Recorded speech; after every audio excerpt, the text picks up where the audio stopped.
Fala que nós antes éramos livres e agora nos tornamos escravos do Cristo. Porque, na verdade, esta escravidão do Cristo é a verdadeira liberdade. A outra é ilusória, porque passávamos a ficar escravos dos sofrimentos decorrentes de nossas atitudes, sem conseguirmos ser felizes.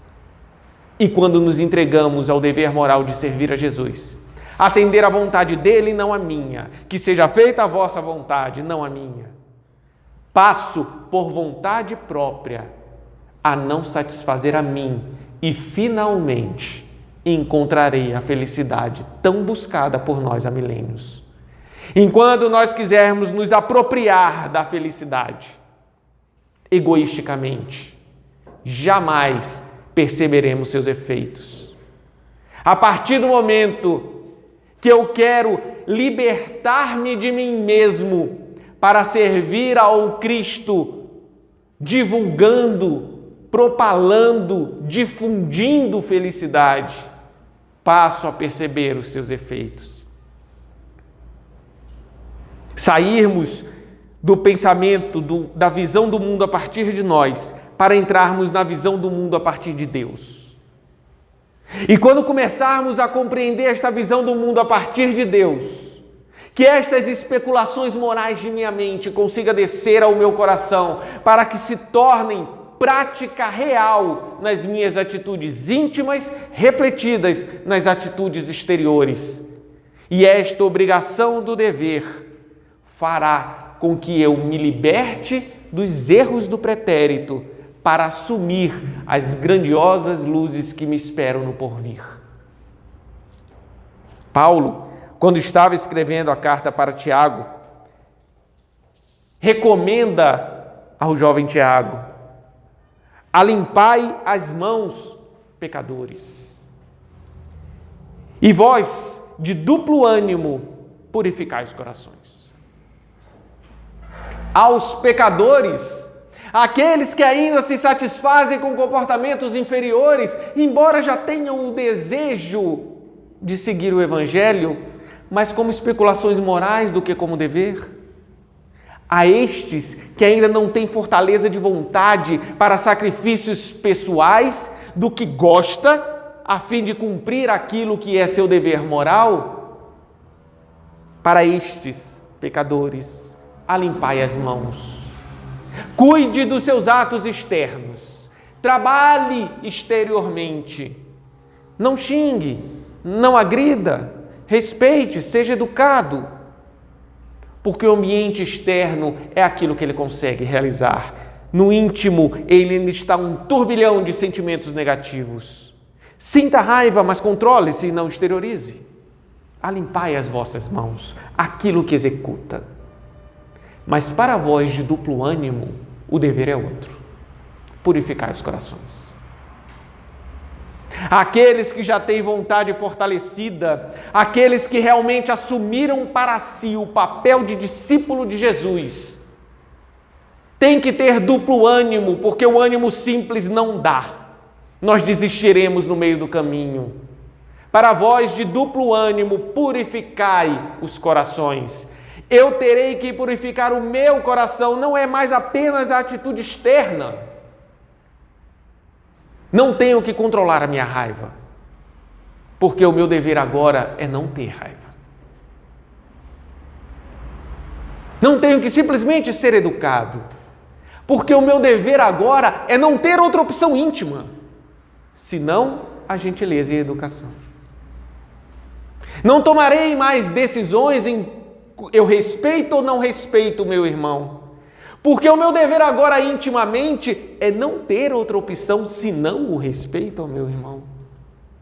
É muito mais profundo a transformação. Por isso que Paulo diz na carta a Tiago: para vós de duplo ânimo, alimpai os corações. Limpe o seu interior. Se você está realmente colocando a sua vida para o cristianismo, para servir a Jesus, assuma duplo ânimo. Prepare-se porque as tentações, provações, expiações, dificuldades e desafios da vida lhe ferirão o íntimo, porque é ali que você está pondo para Jesus a sua transformação. É no coração e não mais na atitude externa. Aqueles que não têm duplo ânimo, limpe as mãos. Aqueles que já têm a fé fortalecida, purifique o coração. Jesus nos disse: no mundo tereis tribulações, mas tende bom ânimo, eu venci o mundo. Ele não venceu o mundo externo, ele venceu o mundo de imperfeições que há dentro dos nossos corações. Teremos tribulações, não será um caminho sem dificuldades, sem os espinhos naturais da jornada. E ele nos avisa: no mundo tereis tribulações. Na transformação de nosso íntimo, teremos dificuldades. Às vezes, quereremos voltar ao comportamento anterior que sei não ser elevado, mas me trazia prazeres. Teremos tribulações.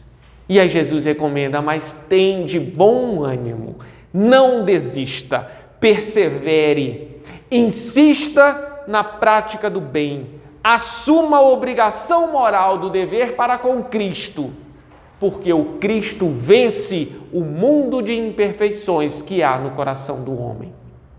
Mais cedo ou mais tarde, a vitória dele. Mais cedo ou mais tarde, todos nós seremos salvos.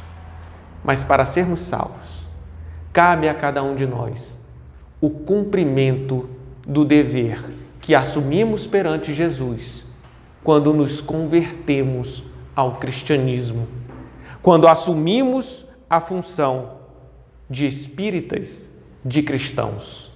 Como diz o Evangelho, o dever é bravura da alma. Requer vontade, requer disciplina, requer perseverança e, sobretudo, requer coragem para enfrentarmos a nós mesmos por amor ao Cristo, para burilarmos o nosso coração, às vezes com dores, mas na incrível satisfação de cumprirmos o dever para o qual fomos criados. Fomos criados para colaborar ativamente com toda a criação de nosso Deus. E para colaborarmos ativamente com a harmonia desta criação, temos que desenvolver em nós as capacidades de harmonizar. E o nosso dever moral é desenvolver em nós a capacidade de harmonizarmos a nós, ao ambiente, aos outros, às mentes que se conectam conosco, encarnadas ou não, no pensamento, no sentimento, nas atitudes. Para quanto mais capazes formos de harmonizar, mais exercermos este talento de harmonização, de equilíbrio daqueles que estão conosco. Aqueles que se aproximavam de Chico Xavier diziam que a simples aproximação física com ele mexia no íntimo de cada um, porque a capacidade de harmonização dele irradiava aos metros à frente. Ele desenvolveu isso com disciplina e não satisfazendo-se nas paixões inferiores. Como dizia Kardec, como Kardec escreveu, a fé raciocinada é aquela que pode enfrentar a razão face a face em qualquer época da humanidade. E o verdadeiro espírita reconhece-se pela sua transformação moral e pelos esforços que faz para dominar as suas más tendências. A razão é o laurel, o dever é o laurel da fé raciocinada. E o espírita é aquele que transforma-se moralmente e que coloca toda a sua força de vontade para transformar-se a si mesmo, para frear as suas más tendências, aquelas que nos desagradam, mas especialmente as más tendências que nos agradam, que ainda nos satisfazemos em seus efeitos.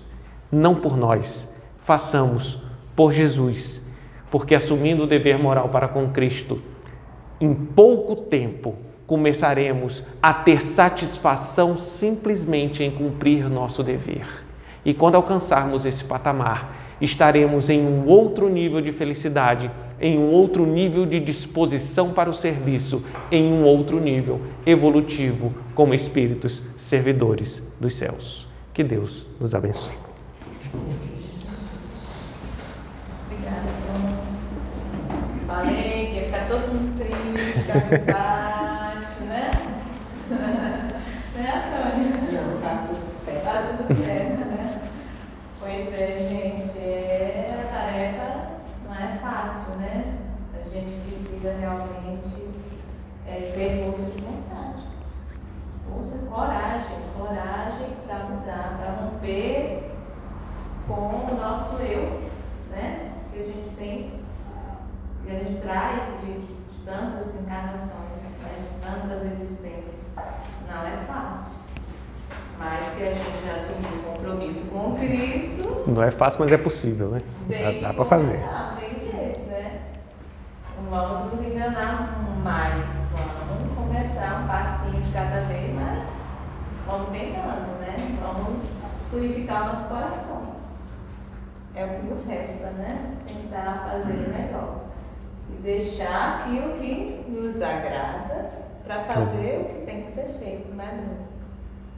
Porque não é fácil. Obsessores desencarnados e encarnados também, né? Ele testa a nossa... Mas muitas vezes o nosso maior obsessor somos nós mesmos. Nós somos obsessores de nós mesmos, né? Então, às vezes a gente pensa assim, a influência do obsessor... A gente que facilita o trabalho deles, né? Se não fosse nós, não tinha obsessão, né? A gente Sintonia é tudo. Bastante o trabalho do obsessor. Né? Então, a gente faz o que a gente gosta mesmo, o que a gente quer. Né? O obsessor, muitas vezes, só dá uma forcinha, só uma forcinha. Só gira a roda um pouquinho mais rápido. Né? Mas a maior parte é a gente que faz isso. Então, que a gente possa ter força de vontade, coragem para mudar, para resistir às tentações, para resistir às nossas más inclinações, né? E que a gente consiga ter isso. É para isso que a gente está aqui no Centro Espírita, para que a gente possa se ajudar, porque sozinho é complicado, né, Bruno? Mas aqui, junto, num grupo, vendo que as outras pessoas também têm dificuldades, não é só você, né? Então a gente vai criando esse clima de união, de auxílio mútuo, né? E as coisas vão ficando mais fáceis. A gente só não pode ficar procrastinando, né? Vamos ter uma vontade ativa e mudar a nossa vida. Quando é tempo, porque a gente não sabe quando é que vai, né? A gente não sabe o nosso lugar na fila. Você vê aí o cara lá morreu, né? Desencarnou com 28 anos. Ele nem imaginava que fosse desencarnar com 28 anos, no auge da carreira.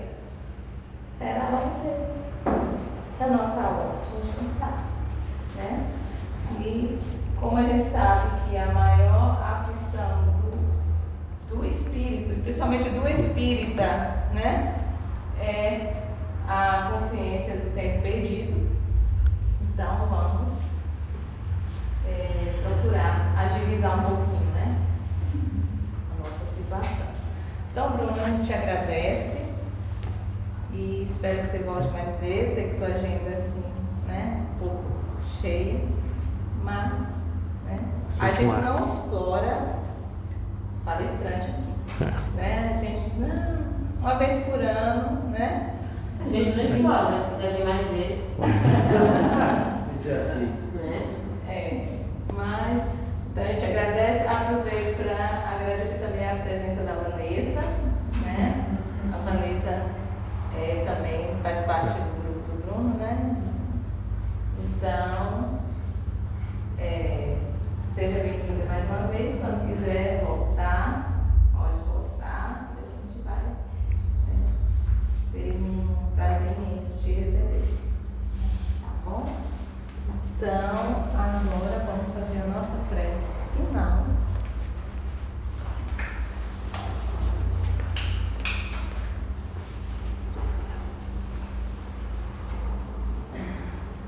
Seu Fabriciano, você pode fazer a prece para a gente? Vamos agradecer ao Pai por mais essa oportunidade que tivemos hoje para conhecer um pouco do seu Evangelho e pedir ao Pai que nos motive para que possamos colocar em prática ou até mesmo lembrar dos momentos que precisamos de abrir mão dos nossos prazeres em prol dos seus ensinamentos. E agradecer por todas as oportunidades que tivemos para conhecer as suas palavras e pedir ao Pai que nos ilumine no retorno dos nossos lares e que ilumine aos irmãos que não puderam estar presentes aqui hoje e que essa paz, que essa harmonia alcance aos seus lares também. E para finalizar, vamos rezar a oração que o Pai nos ensinou. Pai nosso que estás no céu, santificado seja o vosso nome. Venha a nós o vosso reino, seja feita a vossa vontade, assim na terra como nos céus. O pão nosso de cada dia nos dai hoje. Perdoai as nossas ofensas, assim como nós perdoamos a quem nos tem ofendido, e não nos deixeis cair em tentação, mas livrai do mal, que assim seja.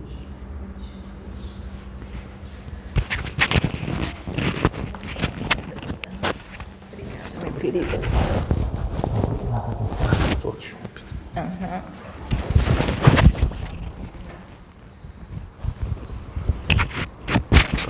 desmontar.